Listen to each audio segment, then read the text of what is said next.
Hello বন্ধুরা, আজ আমি আপনাদের মাস্টার্সের একটা প্র্যাকটিক্যাল করে দেখাবো। সেটা হচ্ছে ফিশবোন তৈরি। কীভাবে ফিশবোন তৈরি করতে সেটা আমরা অনেকে জানি না। এই প্র্যাকটিক্যালটা অনেক সোজা। আমি অলরেডি 2বার করে ফেলেছি, মানে তৈরি করেছি, যার কারণে আমার কাছে খুব ইজি লাগছে। এবং দেখেছি যে ইউটিউবে এটা নিয়ে কোনো কন্টেন্ট নেই, তাই আমি চাচ্ছি একটা কন্টেন্ট আপলোড করার জন্য। পরবর্তী যারা স্টুডেন্ট আছে তারা খুব ইজিলি সেটা দেখে করতে পারবেন। তার জন্য যে যন্ত্রপাতিগুলো দরকার, আমাদের একটা সিজার দরকার, একটা সিজারিয়ান ব্লেড দরকার ধারালো, তারপর কিছু ফোর্সেপ দরকার, এই ধরনের চিমটা বা ফোর্সেপ ব্যবহার করতে পারি। এবং দরকার হচ্ছে রুই মাছ। আমরা যেহেতু রুই মাছ থেকে ফিশ বোনটা তৈরি করব, আমার যাতে ভালোভাবে ক্লিন করার জন্য একটা হাইড্রোজেন পারক্সাইড দরকার। তো চলো পুরো প্রসেসটা দেখি। আমি যে কাজগুলো করেছি সেটা ধাপে ধাপে অ্যাড করে দিচ্ছি। সম্পূর্ণ ভিডিওটি দেখো, ধন্যবাদ। তো এই পর্যায়ে আমরা মাছের আঁশটাকে তুলে নেব। মাছটা ভালো করে দেখে নাও, এটা একটা রুই মাছ। আঁশটা তুলে নিয়েছি, তারপর পাখনাগুলো কেটে নিলাম। সুন্দর করে পাখনাগুলো কেটে আমি আগে থেকে পানি গরম করে রেখেছি ফুটিয়ে।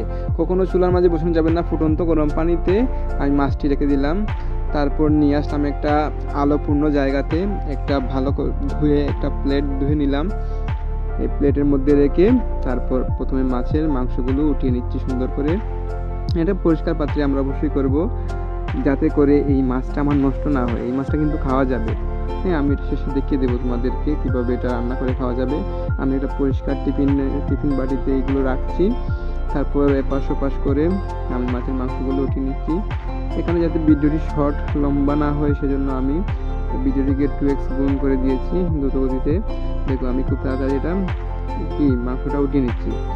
সাবধানের সাথে করতে হবে যাতে কোনোভাবেই আমার এই মাছের এই কাঁটাগুলো ছুটে না আসে।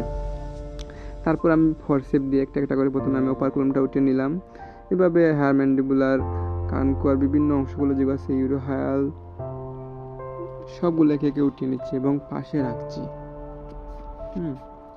যেমন ফুল কার্চ আছে এখানে।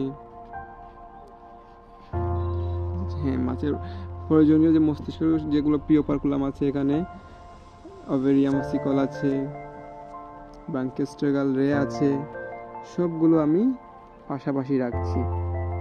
সুন্দর করে ট্রের মধ্যে সাজিয়ে রাখছি এখানে।